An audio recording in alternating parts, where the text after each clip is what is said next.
ध्यानाभ्यास के लिए कृपया अपने नेत्रों को बंद कर लीजिए।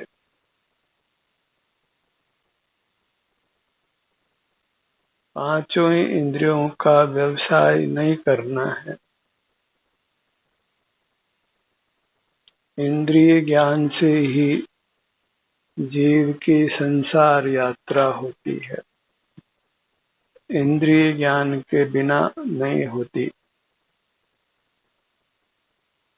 संसार यात्रा समाप्त करना हो तो इंद्रिय ज्ञान का निरोध करना है।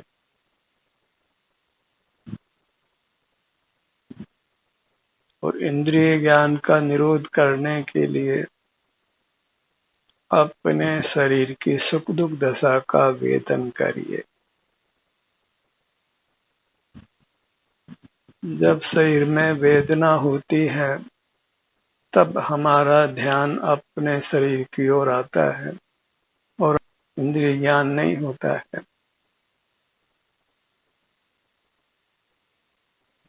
और जब शरीर में वेदना नहीं हो तो फिर हम शरीर का एहसास नहीं करते, इंद्रिय ज्ञान में ही खड़े रहकर मन की चेष्टा करते हैं, वचन की चेष्टा करते हैं, काय चेष्टा करते हैं,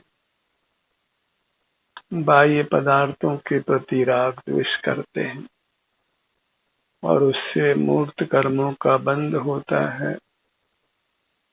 हम मूर्त काया के साथ जीते और मरते हैं। बाह्य पदार्थों की आवश्यकता उत्पन्न होती है, हम उन पर आलंबित होते हैं, स्वाधीन जीवन नहीं जीते। स्वाधीन जीवन जीने के लिए सिर से पांव तक ये अपना स्वद्रव्य है, उसके सन्मुख ही रहना होता है। उसमें जो भी सुख दुख की दशा है उसका वेदन करते हुए रहना होता है। और शरीर में जो भी सुख दुख की दशा का वेदन करते हैं उस समय इंद्रिय ज्ञान का निरोध होता है और उससे फिर हमारी संसार यात्रा पर विराम लगता है। और संसार यात्रा पर विराम लगने से हम सर्व दुखों से मुक्त होते हैं।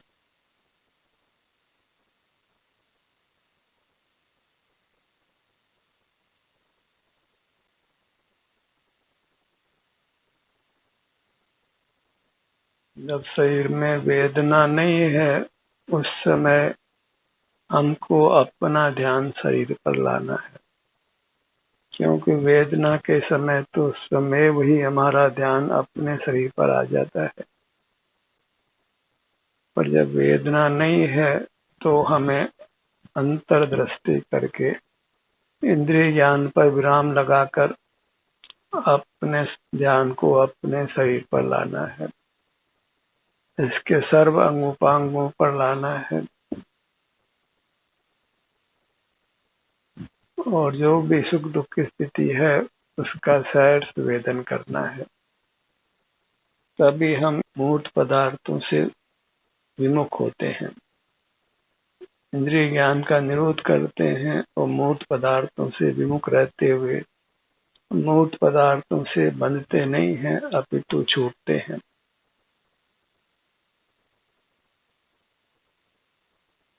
और मूर्त कर्मों के छूटने से ही हम सुख का अनुभव करते हैं, निर्वाण को प्राप्त करते हैं, परमात्मा होते हैं। और सुखी होने के लिए हमें परमात्मा होना ही होगा। संसारी रहकर हम सुख का अनुभव नहीं कर सकते, दुखों से मुक्त नहीं हो सकते। सर्व प्रकार से परमात्मा ही सुखी होते हैं, उनको किंचित भी दुख नहीं होता, क्योंकि उन्होंने इंद्रिय ज्ञान का निरोध किया है, इसलिए उनको हम जिनेंद्र कहते हैं।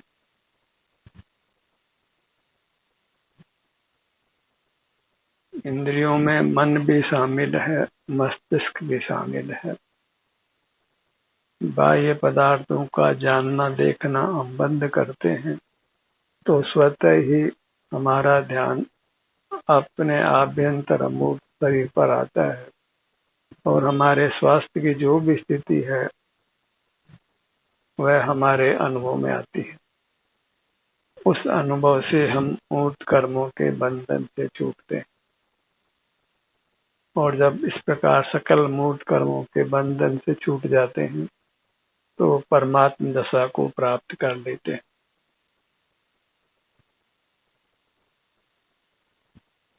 सकल मोक्ष का पुरुषार्थ इंद्रिय ज्ञान के निरोध करने रूप है।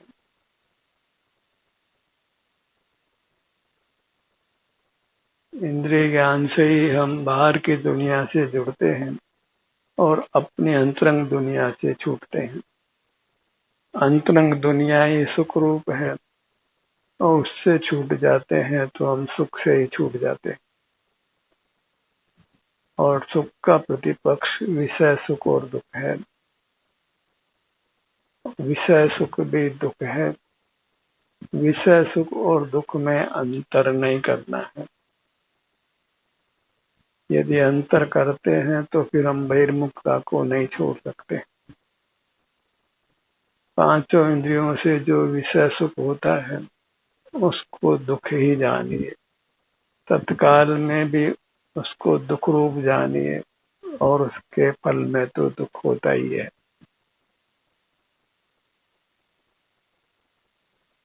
और विषय सुख को पाने में परतंत्रता भी है और परतंत्रता स्वमेव दुख रूप है,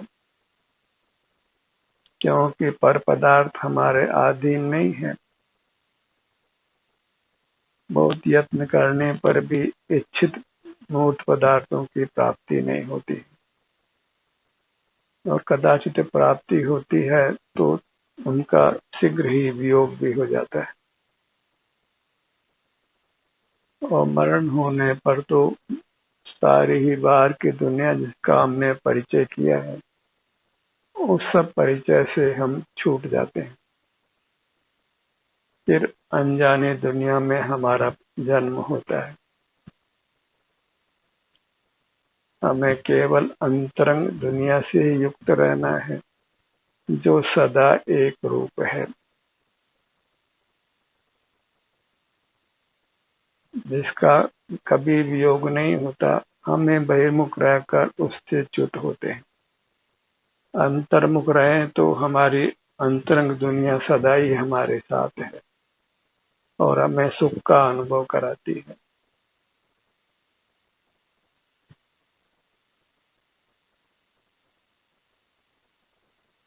बस संकल्प करने मात्र की आवश्यकता है कि हमने इंद्रिय ज्ञान का निरोध करना है और अपने शरीर में जो भी सुख दुख की स्थिति सर्वांग में है उसी का अनुभव करना है, क्योंकि उसी से इंद्रिय ज्ञान का निरोध होता है। अपने मूर्त ही सुख का स्रोत है।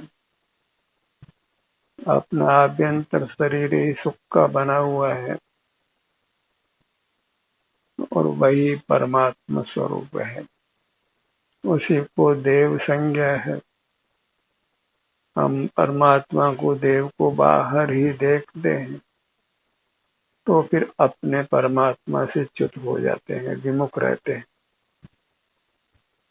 परमात्मा को बाहर नहीं देखना है। भले ही कितने जीव परमात्मा हो गए हों पर उससे हमारे सुख की उपलब्धि नहीं होती। हमारे सुख की प्राप्ति हमारे अमूर्त काया से जुड़ने से ही होती है।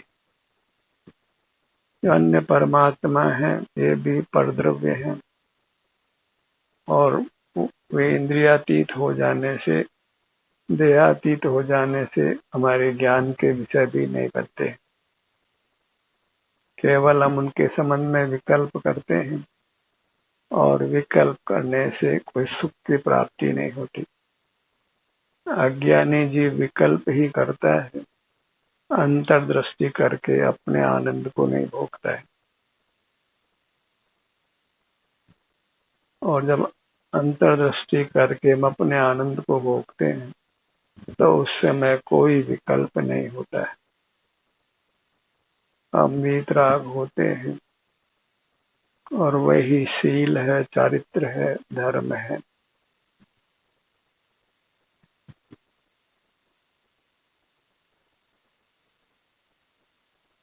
यत्न से ही हम अंतर्मुख रह पाते हैं, क्योंकि अनादि का संस्कार, अनादि की प्रवृत्ति हमारे इंद्रिय ज्ञान रूप रही है और आज भी हमारा बहुधा समय इंद्रिय ज्ञान में ही व्यतीत होता है और हमें उसके प्रति कोई खेद भी वर्तता नहीं है, कोई प्रायश्चित का भाव भी नहीं आता है। फिर अपने ध्यान को अपनी अमूर्त काया पर लाने से ही इंद्रिय ज्ञान का प्रायश्चित होता है। वही आलोचना है। जो जो हमने इंद्रिय ज्ञान किया है वह सब मिथ्या हो, उसकी पुनरावृत्ति नहीं हो और हम अपने अनुभव रूप रहें। जगत का परिचय करने से कुछ भी हित नहीं होता है। सब जगत का परिचय मोह रूप है, राग द्वेष रूप है और वह सब संसार का हेतु है। जगत का परिचय इंद्रिय ज्ञान से ही होता है, इसलिए जगत के परिचय के मूल में इंद्रिय ज्ञान रूपी महान दोष है। उस दोष को पहचान कर हमें इंद्रिय ज्ञान का निरोध करना है। हम बहिर्मुखता में जो विषय ज्ञात होते हैं उनके साथ तन्मय हो जाते हैं और अपना स्मरण करते हैं, अपने शारीरिक सुख दुख का आवेदन नहीं करते और इस प्रकार जीते हुए अनंत काल व्यतीत हो गया है।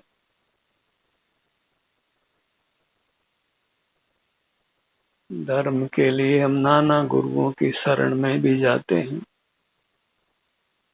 लेकिन मोक्ष मार्ग की प्राप्ति नहीं हो पाती, क्योंकि मोक्ष मार्ग दुर्लभ है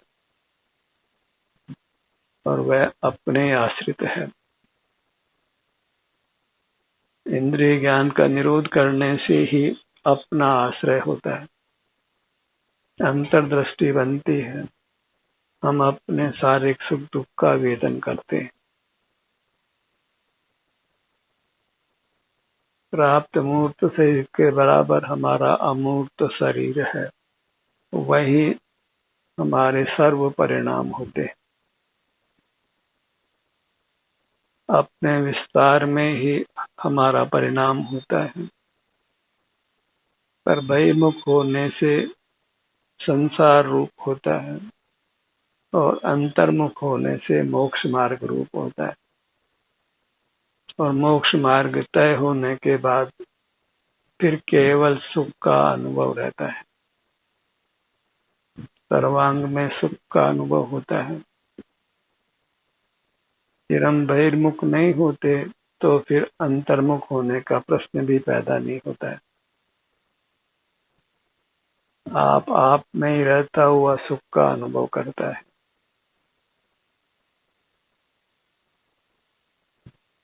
मुझे परमात्मा होना है, संसार दुखों से मुक्त होना है, मूर्त काया से मुक्त होना है, यही जीवन का लक्ष्य बनाया जाए तो फिर उस लक्ष्य की प्राप्ति भी कभी न कभी अवश्य होती है। मुझे जन्म मरण नहीं करना है, जगत के परिचय में नहीं रहना है, मूर्त पदार्थों का सेवन नहीं करना है, केवल अपने सेवन से ही मुझे सुखी रहना है। मूर्त पदार्थों की स्वतंत्रता मुझे स्वीकार नहीं है, उनके अर्जन रक्षण भोग में किंचित भी यथार्थ सुख नहीं है। इंद्रिय ज्ञान से ही हम मूर्त पदार्थों का सेवन करते हैं, उनके अधीन होते हैं उनका अर्जन रक्षण भोग करते हैं। तो सकल दोषों का जो मूल कारण है वह हमारा इंद्रिय ज्ञान है, और सर्व ही ज्ञान इंद्रिय ज्ञान रूप ही होता है, मूर्त काया की सहाय से ही होता है। और जो पर की सहाय से होता है वह जीव का स्वभाव नहीं होता है, वह जीव का विकार है, चिद विकार है और दुख का हेतु है। जीव सुख स्वभावी है, इसके विरुद्ध ज्ञान का परिणाम है। ज्ञान में ही जीव बहिरंग खड़ा होकर अपने सुख को नहीं भोगता है। तो सकल दुखों का कारण ज्ञान है। इंद्रिय ज्ञान कहें कि ज्ञान कहें, दोनों एकार्थक हैं। पंडित साधु इंद्रिय ज्ञान को बुरा तो जान लेते हैं, क्योंकि शास्त्रों में ऐसा लिखा गया है, पर ज्ञान मात्र को बुरा नहीं जानते हैं, अपितु ज्ञान मात्र को अपना स्वभाव मानते हैं। इस प्रकार उनको मोक्ष मार्ग की प्राप्ति नहीं हो पाती।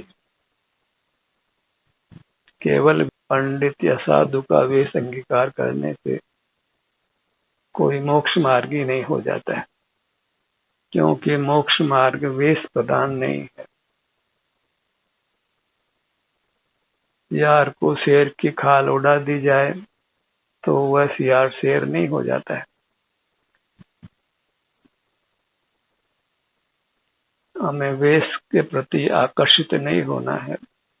हमारा अंतरंग वेश वह स्वसंवेदन रूप है, और वही वास्तविक साधक का साधु का वेश है। अपना ही अनुभव वेदन करते हुए रहना, इंद्रिय द्वारों को बंद करके अपना ध्यान अपने सिर से पैरों तक रखना। यहाँ जो भी एहसास होता है उस एहसास को पाकर ही संतुष्ट रहना है, तृप्त रहना है, क्योंकि वह मोक्ष का कारण है, परमात्म दशा को पाने का कारण है। और उस एहसास करते हुए हम रागादिक दोषों से भी मुक्त रहते हैं। बाहर के पदार्थों को विषय ही नहीं करते तो किसी पदार्थ के प्रति राग या द्वेष नहीं होता है, और वही पवित्र परिणाम है, शील रूप परिणाम है।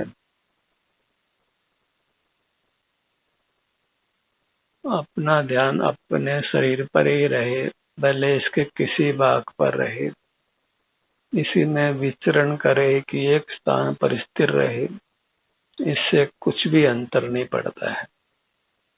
जैसा भी इंद्रिय ज्ञान के निरोध से बनाव बनता है, उस बनाव के साथ संतुष्ट रहना है। बस हमें जिनेंद्र बनना है, इंद्रिय जयी बनना है, मूर्त पदार्थों पर विजय पाना है। इंद्रिय ज्ञान का निरोध करके ही हम मूर्त पदार्थों की पराधीनता से मुक्त होते हैं। आज मूर्त पदार्थ ही हम पर शासन करते हैं, उनकी ही हमें बारंबार आवश्यकता बनी रहती। उनके आने से हम हर्षित होते हैं, उनके जाने से खेद खिन्न होते हैं। किसी मूर्त पदार्थ के प्रति राग होता है, किसी मूर्त पदार्थ के प्रति द्वेष होता है। कोई सुहावना लगता है, कोई असुहावना लगता है, और उससे हमारे चित्त में दाह उत्पन्न होती है। हम कसे जाते हैं, आकुल व्याकुल होते हैं, और जब मूर्त पदार्थों से विमुख रहते हैं तो उत्तम शांति को, उत्तम सुख को भोगते हैं।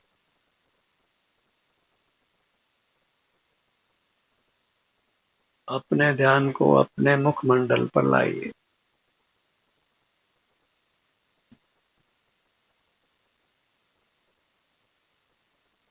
जीव का स्वरूप इंद्रिय गोचर नहीं है। हम अन्य जीवों के द्वारा ज्ञात नहीं होने पर भी मूर्त काया का संबंध होने से हम अन्य संसारी जीवों के समक्ष प्रकट हो जाते हैं। उनके ज्ञान के विषय बन जाते हैं, भले ही परोक्ष रूप से बने, उनके साथ राग द्वेष का व्यवहार बन जाता है। तो व्यवहार का मूल हेतु ये मूर्त काया का बंधन हमारे साथ है, और वह भले ही बंधन रहे, हमें इनमें इसके आश्रय से जो इंद्रिय ज्ञान होता है, उस इंद्रिय ज्ञान का निरोध करें तो फिर इस मूर्त काया का संबंध समाप्त हो जाता है। अपने ध्यान को अपने दोनों नेत्रों पर लाइए।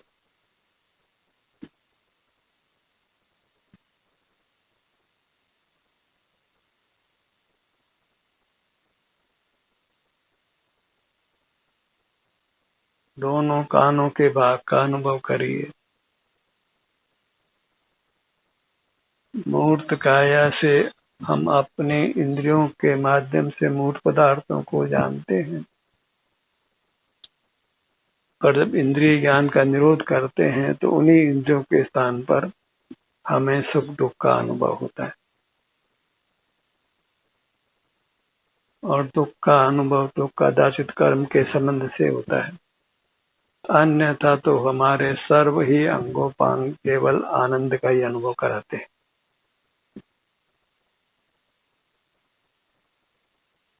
मूर्त के संबंध से ही हमारे सुख का घात होता है, और मूर्त का संबंध इंद्रिय ज्ञान से होता है। इंद्रिय ज्ञान के बिना मूर्त पदार्थ जाने ही नहीं जाते, तो फिर उनके साथ संबंध होने का प्रश्न ही पैदा नहीं होता। तो मूर्त पदार्थों को देखना जानना नहीं है, भले ही वे मूर्त पदार्थ सुहावने अनुभव में आते हों, हमें उनके आकर्षण में नहीं आना है। मूर्त पदार्थों के आकर्षण में आकर ही जीव बहिर्मुख रहता है, और फिर संसार की रचना होती। वे ही मूर्त पदार्थ फिर असुहावने अनुभव में आते हैं, और उनके प्रति द्वेष होता है। तो मूर्त के बंधन से मुक्त होने के लिए इंद्रियों के स्थान पर ही बारंबार अपने ध्यान को लाइए।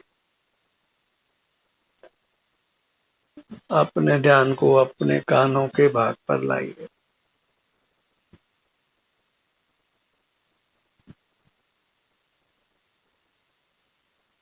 यदि दयावान बनना है, करुणावान बनना है, तो अपने पर ही दया कीजिए, अपने पर ही करुणा कीजिए, अपने को इंद्रिय ज्ञान से बचाइए। दान करने का ही परिणाम है, तो अपने को सुख का दान करिए, अपने सन्मुख होकर अपने को सुख का दान करिए।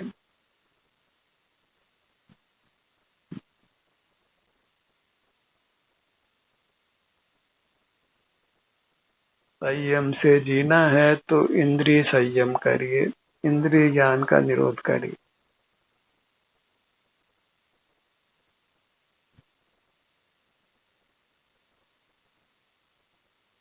अनादि से इंद्रिय ज्ञान किया है, उसके दुष्फल से बचना चाहते हैं, तो इंद्रिय ज्ञान का निरोध करिए। जो पूर्व में किया है उसको बुलाकर अब नया जीवन प्रारंभ करिए, जिस नए जीवन में हम इंद्रिय ज्ञान के निरोध का प्रयत्न करेंगे और अपने शारीरिक सुख दुख का अनुभव करते हुए रहेंगे, और शारीरिक दुख या सुख जो भी हो उसके अनुभव में भी हम कसाय से मुक्त रहते हैं, वीतराग रहते हैं, और इस कारण से हमको शांति का अनुभव होता है। अपने ध्यान को अपने नासिका पर लाइए।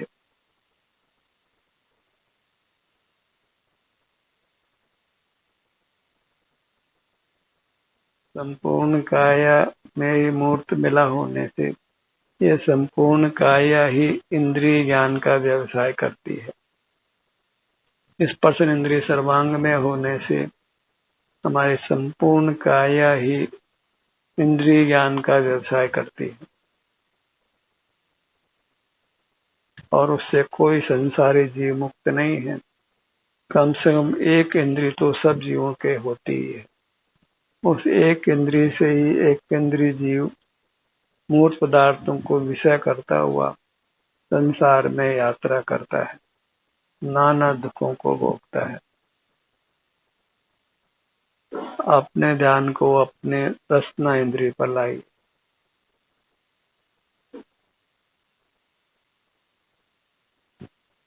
स्पर्श इंद्रिय सर्वांग में स्थित है, तो हमने सर्वांग को ही अनुभव में लेना है। सिर से पांव तक अपनी पूरी मूर्त को लक्ष्य में लेना है, इसके हर भाग को लक्ष्य में लेना है।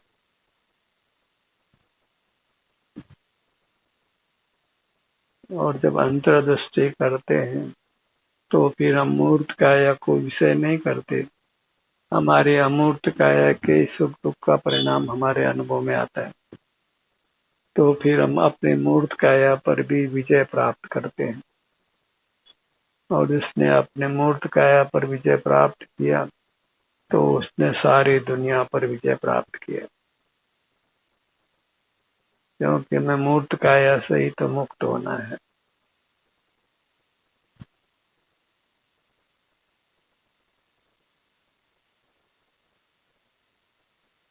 अपने ध्यान को अपने धड़ भाग पर लाइए।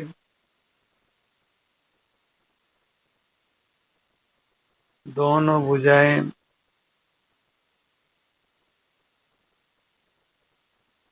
दोनों पैर पूरी मूर्त सिर से पांव तक, यही परमात्मा का रूप है जिसको हमने पाना है, जिसके साथ ही रहना है। वही हमारा सुखद जीवन है, जहाँ दुख का लेश भी नहीं है, कोई राग द्वेष का परिणाम नहीं है।